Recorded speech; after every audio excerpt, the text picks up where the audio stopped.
Are y'all ready? Yeah, all right, let's go. We're gonna talk about some very awesome things. First of all, welcome to TwitchCon Las Vegas.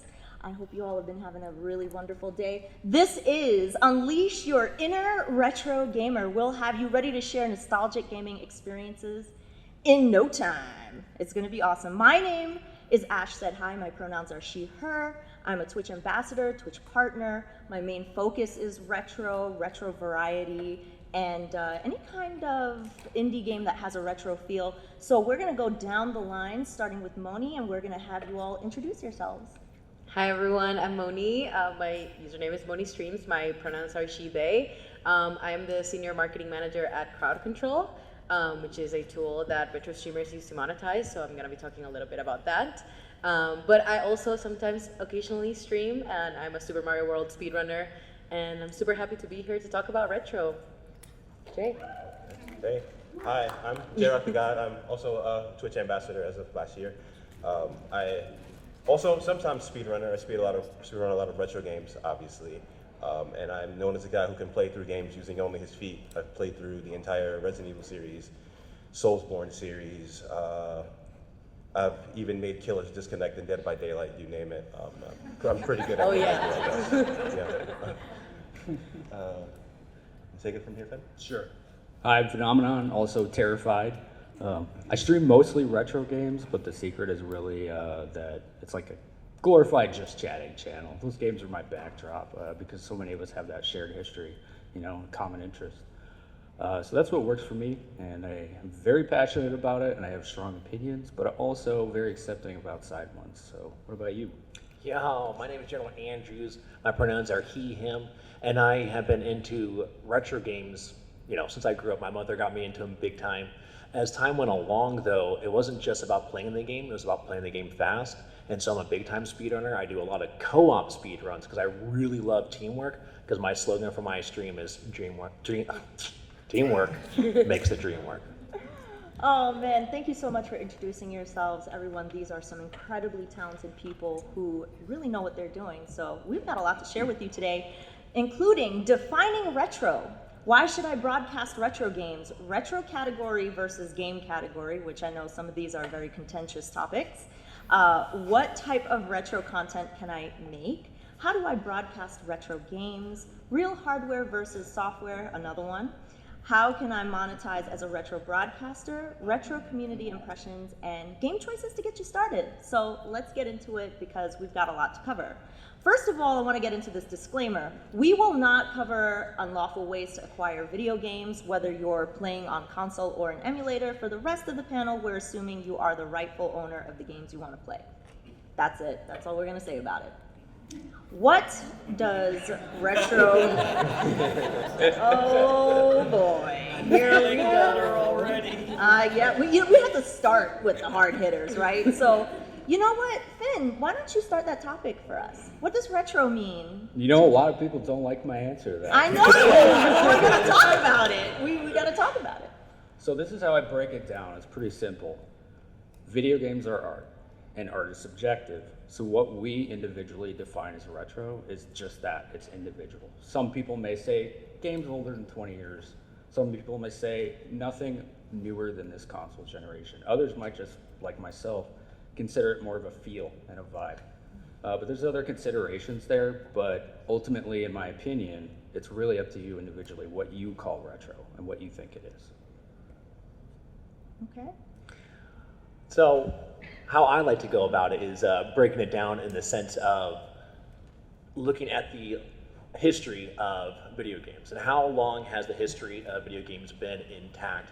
There's some argumentative what counts as a video game and what doesn't, but you can easily go back to the 70s. So it's been a very short-lived period in time that you're able to look at the industry, which means anywhere from 10 years and after you could argue and say that is retro, building on Finn's point right there. But at the same time, a lot of people feel like that's not long enough. What's wrong with you? So therefore, a lot of times I'll say, for me, my personal opinion, it's got to be at least 20 years old. Because for me, 20 years old at 2003 is when the Xbox and everything started to get introduced. All these things started to come under the fray where technology really started to expand. You could see the difference in the quality. And that's how I would define that. Yeah, I think for me it's kind of a mix of generals and fins. It's a very subjective topic, like Finn mentioned. For me, it's also tied to the feel. So, for example, I'm young. I'm 27, and I grew up playing Super Mario Sunshine for the Nintendo GameCube, which some people wouldn't consider the GameCube retro, but for me it is because it was the games that I was playing up when I was growing up. So for me, I definitely think it has a feel more of like nostalgia factor as well. So that's kind of what I consider retro. Well, my opinion personally, I'm really sorry for the people who grew up playing PlayStation 3. But you have to really, really think about that, you know? Yeah. We're a couple of generations removed by now, so Yeah. I feel like, once we're like 2 or 3 generations removed, I think we should start looking at it. I agree with that. That's exactly how I would look at it too. Like, I feel like PlayStation 3, sorry y'all. Play it under the retro category if you want. That's where we are today. That's where we are. So we're going to talk about what games or consoles are considered retro. And you know what? I'm going to start with General Andrews this time. Tell us what you think. All right, so I started to kind of dive into it a little bit, but I knew this was coming up, so I wasn't going to dive even further at that point in time. And again, it's building off of a lot of what everyone's saying here, is when we're looking at what games are considered retro, again, it's very subjective, so we have to really look at kind of like our personal timeline, and you can have that. But again, if you're really trying to have people be excited about retro games, you don't want to take away the excitement by confining them. My personal take is 20 years or more, but I'm not going to tell any of you that you shouldn't be considering your games or not playing them in retro or not if you decide to use it as a game category. And so I like to look at it again as well as the consoles and how much technology has changed. Did you have to buy some new type of adapter to even put it on your TV? For the longest time, they were trying to force it so you could always use it on CRT with the simplest plugin. All right, coaxial, go. Oh, it's not coaxial now? I can't even use this. And that was a big deal because they wanted to make it possible so people could play the game in a common household. Well, as soon as you start taking away the commonality of that, now people are worried about, I can't get access because the technology is increasing too quickly. And a lot of us have complained about that kind of stuff, like, why is this console worth this amount of money when you just released one a few years ago? And so shouldn't that have dropped in price too? Like, what's going on here? So when we consider a lot of those factors, so many things come into play. But simply put, you could easily put a 10-year game in retro category, and I will never complain about that. I don't believe it, but that's fine. So I hope everyone feels good about that. Let me pass it on over to Finn. So for me personally, it's hard for me to see any console that out of the box could do like HDMI as retro. But again, I mentioned earlier that it's based on feel, so it really depends on the game. Like for me, it gets really fuzzy and weird with the Wii itself, because it was like in between generations.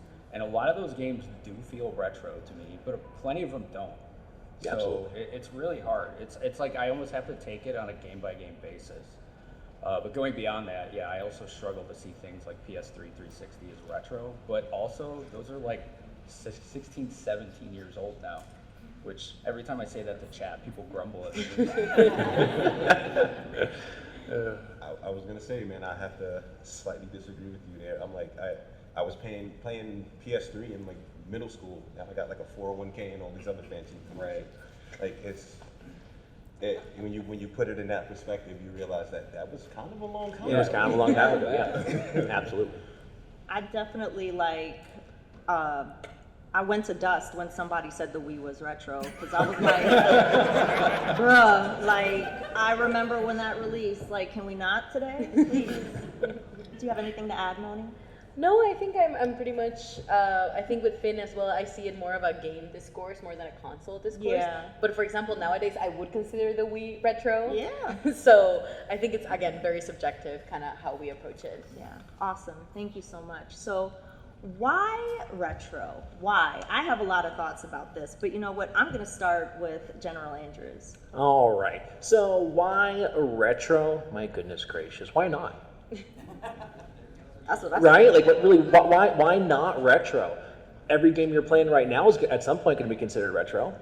Life's going to keep going on. Games are going to keep getting made. We're looking at things like, think about Pong. How far gone does that seem? It's such a joke when it's like, oh, Pong.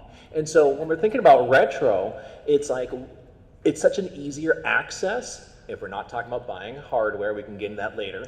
It's an easier access if you're trying to go cheaper, unless you start trying to add additional technology for it. Again, depending on the way that you procure your games, that's up to you to decide. But when it comes to why retro, I am just absolutely fascinated with the love that is put into the games. So many games, if you go back, and I have a show I did with Ash actually where we broke down, and it was so unbelievable how you could find out back in the day, devs were constantly renamed.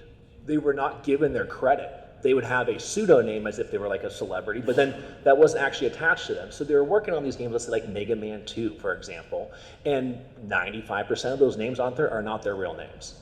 So when you want to go ahead and recruit those people, you couldn't recruit those people because that's not a real person. And going back into that idea of art that Ben was talking about, like the music, they're beeps and boops and deets and doots. But I'll jam all day. You'll hear me if you pop in my stream. I'm making up ditties all the time because I'm just like, it's like, what are you doing? I don't know. But that's how obsessive I get with it. I could listen to video game music in my car. It's just that kind of indicative of my of my passion for it. So when I hear certain tracks, anyone here a Mega Man 2 fan? Anyone? Wiley's theme? Yeah. There we go. This guy knows. You know. As soon as Wily 1's theme hits when I speed run, so I think they get there quicker than later in the scenario, everyone in chat just starts talking about it. They're like, oh, here's the jam, yeah. And I'm trying to calm down because I'm trying to do a speed run, right? I'm not trying to get too excited, but I can feel it. The blood's pumping. And so to me, that kind of excitement is why retro really drives me. And then I've been able to meet amazing people like this, continue to have amazing friendships with so many amazing individuals. Retro is awesome, absolutely. Yeah, I think I want to add a little bit to that, because when we're asking the why retro question, like for the sake of this panel, we're talking about like broadcasting retro, right?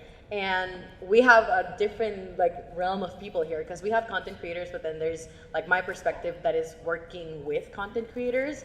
So it's kind of the opposite perspective. So I think for me, the answer is because retro and nostalgia is a driver that could propel you to create content easier. So you're comfortable with the games that you're playing because you grew up playing them or you've played it a bunch of times before. So you feel comfortable with the game. So streaming them is easier, which makes it, easier for you to get started because streaming is already a hard thing to get into, right? The anxieties and, getting nervous on stream. So playing a retro game that you're very familiar with can provide a familiarity to you, and then streaming becomes less stressful because you don't have to worry about the game that you're playing. So I feel like for me, retro is because you're more comfortable in that game, and then it will make your streaming easier. Jay. I guess to add to that a little bit before I get to my point, like I know a couple of people here that stream retro games. Just like quick show of hands, like how often like you've seen like a first time chatter pop in and just go, love this game. Like that was like their first scene. Yeah. All right. That's the truth. That nostalgic feeling of seeing someone else enjoy your favorite game is it's like it's unmatched. Yeah. That's for me. But for me also, I like to see the history of games and how it develops. Another quick show of hands. Who's heard of a recent indie game came out called Sea of Stars? Yeah. So when you played that and you played games that was inspired by like Super Mario RPG and Chrono Trigger, and you realize like, oh wow, like you start to see like that inspiration, and you just kind of like from there and other games where Resident Evil 4 kind of inspired, well, not invented the over-the-shoulder camera, but kind of like had it blow up from there, and where that people seem to think it originated from. But you get to see the history of how games evolved, and that's for me, that's big. Okay. Ben, do you have anything to add, or we can move on to the next? We can move on. Okay, cool. I want to make sure everybody speaks because these people are like legends to me. Oh, don't worry, I got a lot to say. Oh, I know you do. Well, I would like to also add that retro for me is extremely personal, right? I always share my personal stories growing up with my dad playing on his Amiga 500, or my mom, playing Super Nintendo, Final Fantasy Mystic Quest, Lagoon, all those games that y'all probably hear me talk about all the time. But that I'm sharing the best parts of me with you all, and we're connecting as people, and that to me is the magic of Twitch. So that's why retro for me. So I love it. All right, so let's get into the real retro category or game category. And, this is another hot one. So I'm going to start. General Andrews, let's start off the. All right, let's jump on into this thing. All right, this is gonna get sticky out here, folks. So strap on in, get ready. Retro category or game category.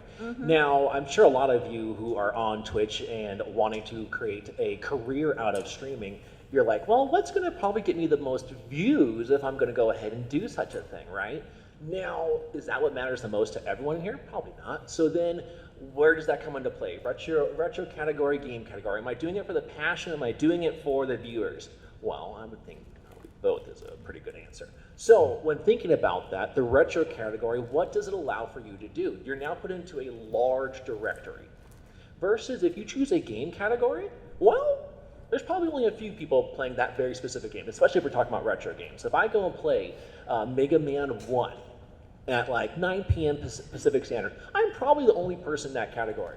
Now that could be an advantage, but how big is that category that people actually view and then want to look at?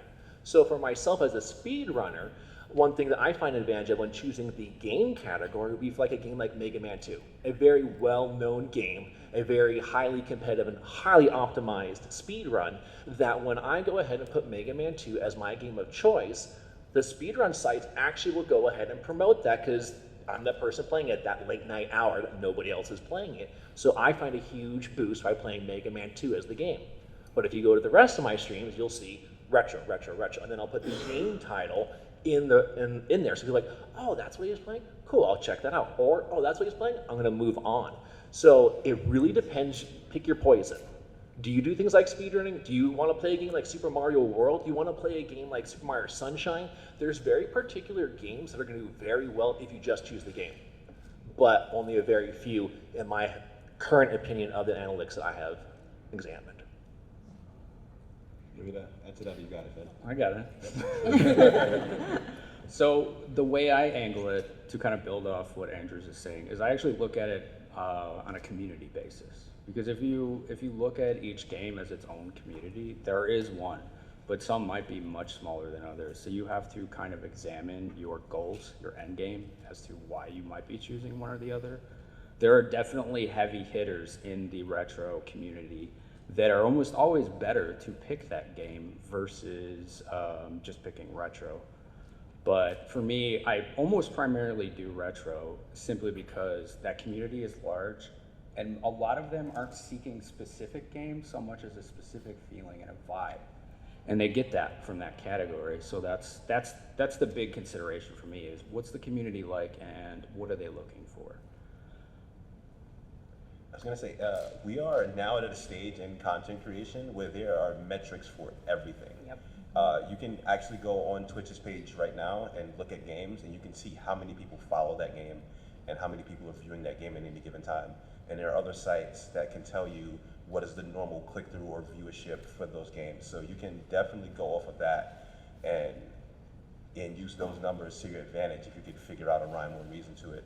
But there's definite advantages to playing in a category such as A Link to the Past, as opposed to like Rocket Robot on Wheels, which none of you have probably heard of. I definitely haven't. I think adding to J-Rock's POV, I think we have the community, we have the gaming POVs. I want to talk a little bit more about like making your stream marketable. So in the end, we want to make sure that we're trying to capitalize as much on getting the viewership that we want. So I would like to emphasize a lot that for those heavy hitter games, like your SM64s, your A Link to the Past, those are Resident Evil games. Those are high search volume games that you're probably going to benefit more from the SEO perspective, that people are going to be searching for that game specifically. And then those more smaller games that probably, like again, that game that J-Rock mentioned that I had never heard before. Already forgot it. Yeah, already forgot it. Wow. It probably is more about the vibe and the community of playing on a retro game. Awesome. Thank you for sharing all of that. And I think this is always going to be a big debate. And for me, I usually use the retro category, but I've been trying out sometimes using the game category. And I think it's always good to explore and just see what's right for you. Morrowind. Morrowind, yes. You know why I don't use Oblivion is because it's rated M, and I don't want to use that one because, Right. yeah, I don't want people to be like, oh, rated M. Does she curse? No. So let's quickly go over the benefits that we just talked about. Benefits of retro category: easier discoverability is a good catch-all for obscure games. Many people active in the category, easy to search for on Twitch.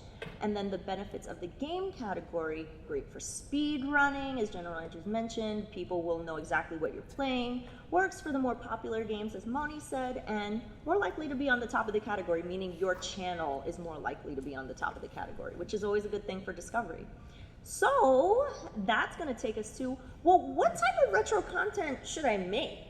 You know, there's so many different things that you can do out there, and let's take a look at some examples and then speak on them here. So, General Andrews, do you want to start that one off?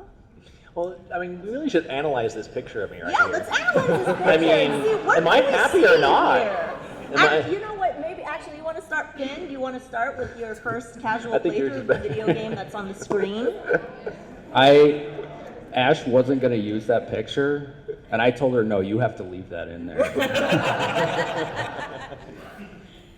So one of my favorite types of retro content is either casual or first playthroughs, especially of well-loved retro games, because you get like that shared initial experience, and a lot of people can kind of vicariously, you know, relive that themselves if they had already played it before, or even get to experience for the first time themselves because they don't have time to play it or access, because accessibility is pretty, you know, challenging with retro games as well.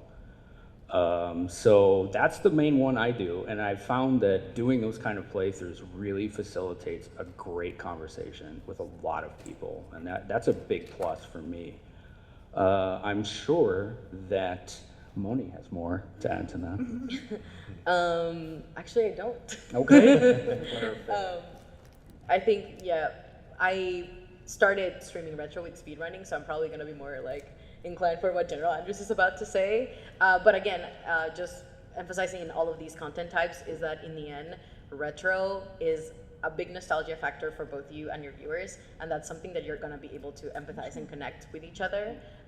So I think these three examples are just emphasizing on that even more. Cool. Speedrunning. All right. I guess we'll go back to this beautiful picture of my mug on here. Okay. Anyway, so speed running. Getting back into what type of content should I be making in retro? Yeah. You really need to be making content that is you and that people would want to gravitate towards, right? And there's different ways you can go about that. You can be looking at it from an entertainment only standpoint. Now with retro games though, like what is your demographic though? You might actually need to educate people that don't know the history of the game. They've got introduced to it because they got hand-me-downs from 10, 20, 30 years ago, depending what titles that we're talking about, and they don't understand it. So guess what? You can drop some facts, such as the name, like I just said earlier about the Mega Man 2, most of the devs don't get any credit. What? And then people want to talk about that. Guess what? Now that's a whole topic point. I'm going to have like 10 different things to talk about, but we've got one that just completely blew up. Awesome. Now, jumping into challenge runs, what's fun about that is that since you don't have the time, well, you might have a timer, but most of the time you're probably not going to put a timer on for the challenge runs, but you're just picking some type of feat that just feels so impossible. So a lot of people like to do deathless runs. And then if we're going to talk about feat, I mean, obviously we know someone over here. I knew someone over here is pretty good at that. You want to tell about that again? So yeah, I've made a habit out of playing through retro games with my feet just for the fun of it. There's an entire backstory behind that. I was inspired by a dude who was born with no arms, but randomizers, from a strict metric standpoint, randomizers are actually how I first got partnered on Twitch. So randomizers is a really good way to get a crowd reinvested into you while keeping the content fresh every time, because playing Zelda, you never know if that chest is going to freeze you. Resident Evil, you never know if you're going to walk into the room and you're going to just see a shark swimming around in the air. It's a great way to just keep that content fresh, but also keep that crowd interested in it. And it's a good way, you know, to translate transition rather into other games. If you want to play something afterwards, you just jump right into it. But it's a good way to start. I think adding a little bit to what J-Rock just said, it's important to note that retro is a niche under the gaming category just in general. And if I could encourage you, if you ever want to start, streaming retro, is to kind of sprinkle a little bit of it. Sprinkle first casual playthroughs with speedruns, with randomizers and fan translations and challenges. Because in the end, not a lot of people are going to be like, well, actually, speedrunners are really engaged and they love to watch the same game over and over again. But the majority of the audience is gonna enjoy seeing you play different games and different things, and that's why I feel like randomizers kind of really blew up in the retro streaming scene, because it was the same games that they were used to watching speedrunners do, but now every single time that they watch, it was a different experience. And providing your viewers kind of different experience, but in a familiar game, kind of encourage them to come back. So that would be a small tip that I could give you. There's nothing more exciting in any video game than walking into the third room and just final boss sitting right there. Yeah. If I was gonna add a little bit to it, my favorite is first casual playthroughs. I just did a playthrough of Metal Gear Solid 1 for the first time. It was like the best game I ever played. So that was really fun, and I really connected with my audience through that. So Yeah. There's one I forgot to talk about, actually. What? Playing meme trash for the spectacle. Yes, that's true. I That's love true. doing that Yeah. stuff. Just Yeah. terrible games. Yep, Plock. I mean, sorry for the Plock fans out there, but things like What, you don't like Plocktober? Huh? You don't like Plocktober? I'm sorry. I'm sorry. Okay, so you know what? Let's, for anybody who has never broadcast a retro game before, how do we start broadcasting retro games? So this is going to be a really deep topic, and I'm going to start with Jay on this one, Why? because that's what the paper says. So there's many different avenues you can get into to start broadcasting retro games. A lot of games now have virtual consoles that make it a lot easier, such as Nintendo Switch. You can just stream things like the Zelda series. PS5 now has the retro library that you can access. The retro hardware that you can use too, but that tends to be a bit expensive when you start to get into it. If you really want to dive into that, like there's cheap capture cards that you have that may work if you may want to do just like one or two retro games, but as Finn here can tell you as well, when you really get into it, those capture card numbers, they start reaching some real astronomical head scratching prices. It's all about how much you want to do with it. So it's always good to start with your cheapest avenue and see if you like it and see how your community likes it, and if you would like to go from there to make that investment going further. Yeah, for sure. Adding to that, that's something that I wanted to reinforce as well, is that starting with a new category, if you want to dive into retro, is like J-Rock said, it can get really expensive if you want to upscale your Super Nintendo from the 90s, and it can get complicated in the setup. And for me, retro is like a really easy way to get into streaming, because again, it's a game that you are familiar with, you're nostalgic about, a game that you love, and then putting that into a stream should be easy for you to enjoy that game. So start with a Nintendo Switch Online, and you have a bunch of retro games already on there, and you just need a capture card to stream it. So speaking of capture cards, there's J-Rock touched on, there's some cheaper ones. Like GV-USB 2 is a good starter. That has composite and S-video input only, and it works on, it's almost plug and play. Like, I've seen it work without even drivers before, which is ridiculous. But if you want to get more advanced, I have, with what? Yeah, I guess I'm one of the people he's talking about that uses it without drivers, I guess. Yeah, there are.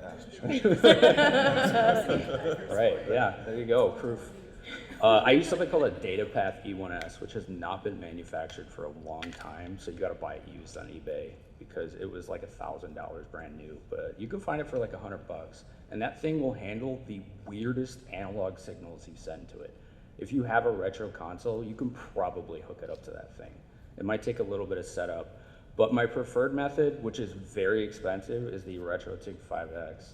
That thing will just take whatever console you have, composite, S-video, VGA, component, RGB SCART, and it just automatically handles all that setup and outputs HDMI. And you can plug that into most capture cards. Like even just standard Elgatos will be able to handle that for the most part. So that's the way to go for people who don't want to tweak it for days like I did. You know, they just want to plug it in and play their games. So yeah, I recommend that one highly. You got some more for that one? No, that's perfect. I mean, really, everyone talked about the topics that I think is important is that when you're diving into this kind of streaming world is that you want to make it as simplistic as possible because it can get overwhelming really quick. I mean, how many people get burnt out or freaked out as soon as you hit the go live button? It's like, oh, here we go. Yep. But then you get into your thing and you feel really good. So with the how do I start, you want to make everything as simple as possible because we complicate everything in this world. Yeah. So make everything as simple as possible for yourself, and that's, I think, the best way to start with it. Yep. There's also that one other thing, the one that we can't really talk about. Yeah, another one. Yeah. Yeah. All right, so let me quickly go over this. Consoles, what might I need to get started? Console, games, capture cards, specialty cables, upscalers, specialty hardware, software subscriptions, and emulators. And I'm also gonna say, at the convention, downstairs, Pink Gorilla is a really great spot if you wanna go and get some like upscalers, some really cool games, and start your retro journey there, So definitely check it out. So, real hardware or software? You know what, Finn, can I start with you? Is that cool? I suppose so. Okay. If you insist. Cool. So I mentioned this earlier, and I think it's important, accessibility. That's the first thing you need to consider there. A lot of these games are quite literally impossible to get.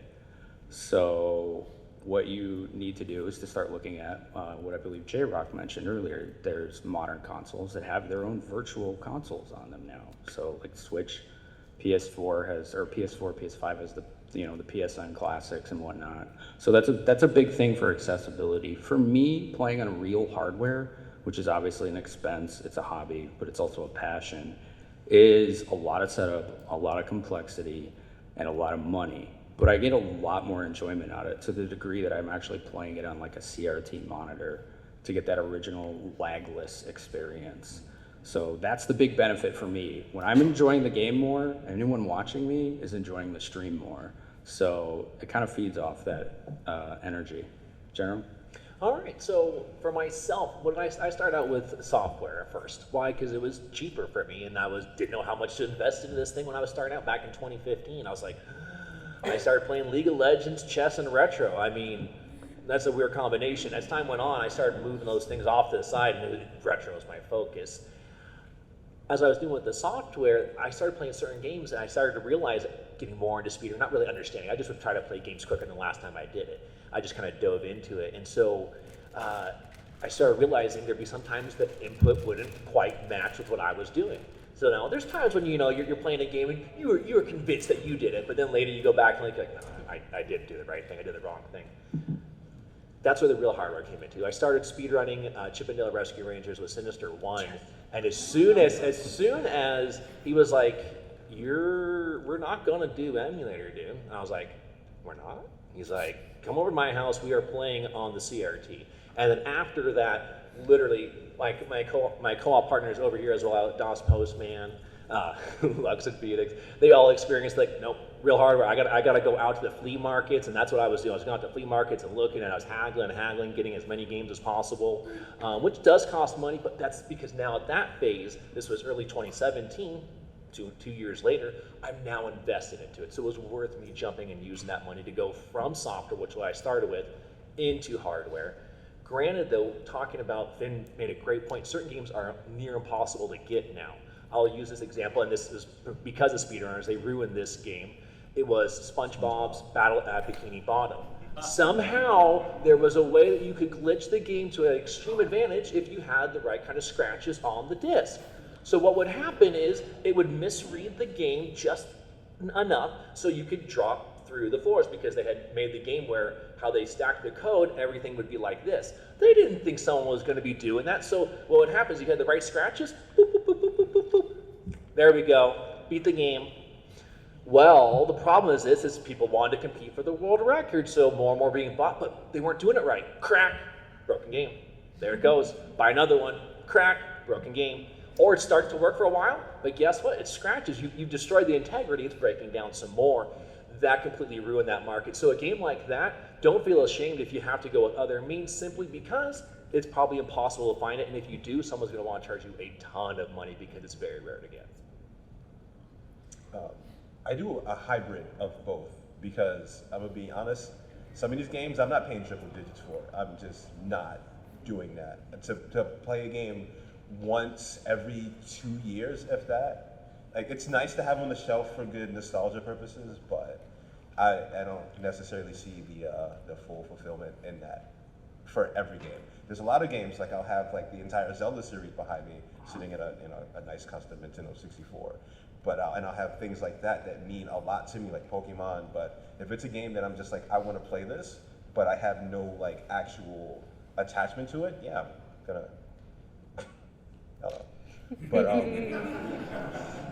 and software too, it gets a bit complicated as well because we can't talk about the games itself, but we can talk about the software. Yeah. So I do a lot of like PS2 games, and for PS2, I have like a general emulator that I use, and then I have one that I use specifically to play PS2 games online with other people, mostly the Resident Evil Outbreak. And then I have a third that is strictly just for Silent Hill 2, because the settings for Silent Hill 2 are very, very specific. Yeah, that's.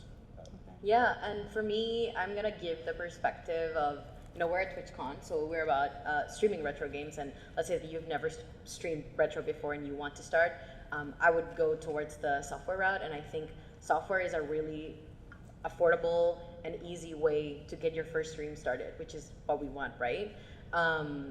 So, for example, I started streaming Super Mario World on an emulator, and that helped me grow my stream to the point where I was making enough money to then wanting to actually, like Derandra said, spend on improving my setup and getting a capture card and upscaling my Super Nintendo or getting a Super NT that there can be, they're expensive pieces of hardware. So I would say, like, if you really want to start and you don't own these consoles or this equipment, there's nothing wrong with starting with software.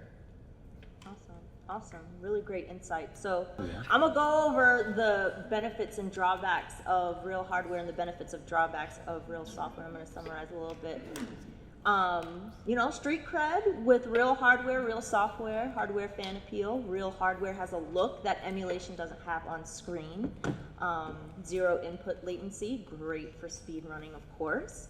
But drawback is expensive games and cost of setup, difficulty to find, right? Like as we were talking about before, and may eventually stop working. Disk rot is a thing, unfortunately. Benefits and drawbacks of software: low barrier to entry, cost effective, which is great for everybody, great for preservation, which is extremely important. Many ways to create fresh experiences like retro achievements, randos, fan edits, all that kind of stuff we talked about earlier.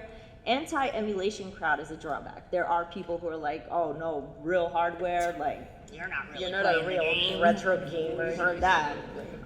Poor emulation can impact visuals or inputs for the game. So those are some of the benefits and drawbacks of both. But let's get into some real good topics. Monetization. We're gonna make some money. Let's talk about the money, all right? So, how can I monetize as a retro broadcaster? Moni, I'm gonna let you start there. Yeah, of course.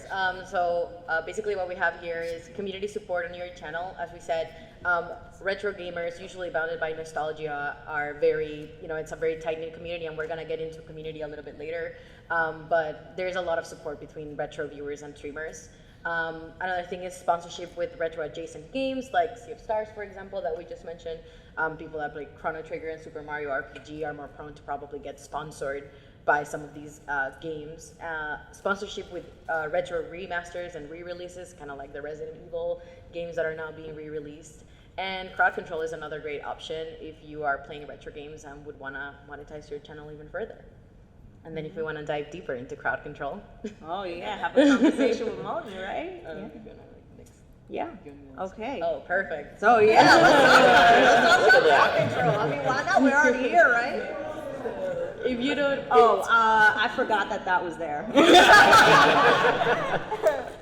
All right, tell us about crowd control, Moni. Yeah, so if you don't know what crowd control is, it is a Twitch extension, and it basically lets your viewers at home interact with the games that you play on stream. So basically, your viewers can send you Twitch bits, and then they can send you effects in your favorite retro games. And we support over 120 games right now. I think that's 100 games, but yeah, and over 50 of them are actually retro games. We started as a retro-only company. It offers endless replayability for your game. So just talking about that point that I mentioned about, you know, people wanting to see their favorite games but maybe experienced in a different way, and crowd control allows you to play your favorite game, but every single time is going to be entirely different because your chat is deciding if they're sending Mario a power-up or if they're killing you right on the spot at the end of the level. Or even more cruel ways. Or even more cruel ways, like, yeah, Ash got instantly killed there while playing Sonic, so that wasn't great. Chat's and, evil. Yeah, You know? chat can be evil. But also, like, crowd control beyond monetization as well is just community engagement. It's a really good way for you to engage with your viewers, let them be a part of the game that you're playing on stream, make them feel a part of the content. But then it's so easily integrated with Twitch channel points, Twitch bits, that you can basically use all of your different currencies in chat to kind of troll your favorite streamers. We did some study this year that crowd control is attributed of an average of about a 1.8 increase in bit revenue. So streamers that are using crowd control usually see a 2x on their revenue during those streams, which is a pretty impressive number. But I wanted Ash to share her experience using crowd control as she's one of our streamers. And Oh man, it is absolutely easy to set up, especially with crowd control version 2. It's so easy, and even interacting with it as a user is extremely seamless. And it's just fun. I mean, who doesn't want to see an instant death happen if your favorite streamer is like on a good roll and like, nope, not today, not today. But it's cool, and like you said, there's a lot of interaction. And the great thing that I love about it too is if you do a lot of charity work, it's also integrated with charity. And I mean, you know, what better reason to use it? yeah. Yeah. So yeah, over 100 games, and then if you guys have any questions later, like after the panel, I'm happy to answer them. But yeah, if you're trying different retro games, or maybe check our library and you see a bunch of games that you like you can just, most of them are one-click setup nowadays in our software, so you can literally just start the game and then play with your community, which is really cool. Cool. I love that. Crowd control, definitely check it out.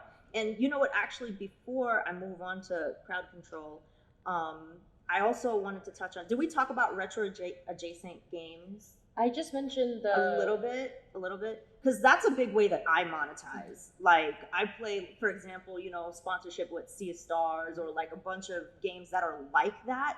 Like, companies look at people who play retro games like me, and an indie game is coming out, they know that my community is going to connect with that. So what better fit is there? And that's a way that I think gets overlooked sometimes is, yeah, I can get into retro. How can I monetize these games? You know, they're not selling new versions of it, but that's a way you can think of getting in on that. But let's get into, what is the retro community like? And I'm going to call on J-Rock for this one. Absolutely amazing. Retro community is it's very, very tight knit, as said there. Just people that here just to enjoy their favorite games. It's always just a lot of chill people that just want to just sit back and soak in nostalgia, which is, you know, probably everyone's favorite, you know, emotion to like have to, you know, to soak in. There's going to be, obviously, in every community, people that you have to hit that man button for, or, you know, to like tell them to calm down. But the retro community in total, and in general, has just been, it's amazing, which is why I continue to stream retro games for the entire time that I've been here on the platform, and the entire time that I want to make it like the base of who I am on the platform, because I wouldn't want to be a part of any other community. Before anybody else starts to answer, we're gonna have to get to Q&A real quick. So do y'all have anything else to add about the retro community? They're amazing. It's plain and simple. That's why I've been doing it for 8 years now. So Yeah. Inclusive, laid back, but also fanatic at the same time. Yeah. There's a lot of irony and paradox to it, but it's lots of interesting. passion. Yeah. And obviously I can see the support from everybody who's sitting here in front of us, which is incredible. And I'm gonna say quickly, like maybe we could just give one game suggestion for the budding retro streamer. I'm gonna go first, and I'm gonna say Link to the Past, because that's my favorite. So I'm gonna go down the line and Okay. everybody say a game. I'm gonna say Super Mario World for the Super Nintendo. I guess I have to say Resident Evil, right?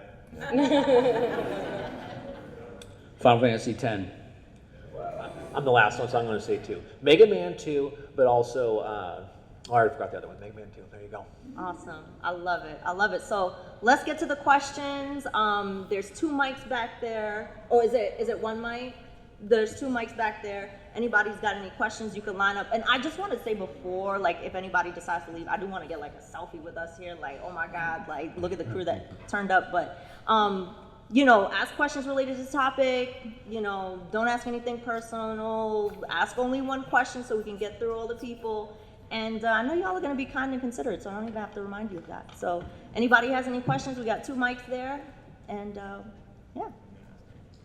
Hi. Hi, My yeah. name is Sydney, and I was wondering if you guys can talk a little bit more about maybe the indie game aspect. So you kind of talked a little bit, retro gamer. Sometimes you might dabble in indie.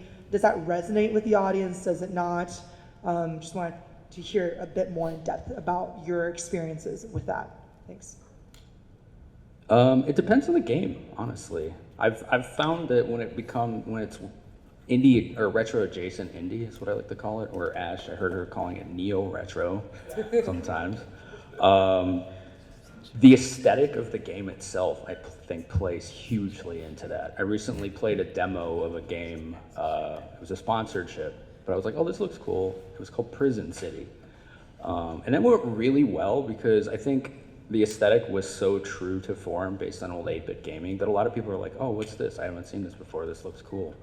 So when it comes to indie, I think it really just depends on how people feel about it and how it presents visually. Yeah. It just comes down to whether it's imitation versus inspiration, really. Yeah. But there's no like blatant rejection of it from your communities. Only the people that want to stir stuff up. So obviously there can be a random user that'll pop in, but you have to handle those random accounts no matter what type of content you're streaming. So just don't get worried that it happened in retro, and more so look at it as it's going to happen somewhere, and you have your ways and systems of dealing with that kind of stuff. I do see blatant rejection of it. Oh, okay. And it typically depends on how much they want to play it. Like Sea of Stars was mentioned earlier. I hyped that up for a week because I was doing, again, a sponsor stream for it. And that was like one of the best streams I ever had. But so many people enjoyed that game that they wanted to play it themselves. So when I tried it again, it did not work because they didn't want spoilers. Does that make sense? So you really have to consider that too. Like, how interested are people going to be in watching this versus playing it? And story-heavy games, that's probably the prime consideration when it comes to retro adjacent indie. All right. Thank you for your Thank you so much. question. Yeah, I appreciate it. All right, let's go to that side. Favorite game y'all played of all time, Oh. retro-wise? I already know what's going to be there. I know the answer to mine already. Chrono Metal Trigger. Gear- That is Metal hands Gear. down my favorite game of all time. No, Earthbound. the one that I play the most, UN Squadron. Y'all already know. Super Nintendo. Is that the one that has the dolphin in it or whatever? No, it's a shmup. It's Okay. based Area 88. I know there's like some flight sim or flight combat game that's got a dolphin in it. Oh yeah. Okay. No, not that one. Somebody in here probably knows what I'm talking Yeah, about. I'm sure somebody in here knows. The game that I played the most was Resident Evil. I don't know if you've noticed a theme building here. Yeah. And my all-time favorite is actually Legend of Zelda: Majora's Mask. Yeah. Nice. The game that I played the most, probably Super Mario World, being a speedrunner. But my favorite game of all time is Undertale. Nice. Very good choices. Retro adjacent indie. Yeah, there. retro Yeah, adjacent indie, exactly. there we It go. works. Yeah. Thank you for your question. Thank you. All right, right over here.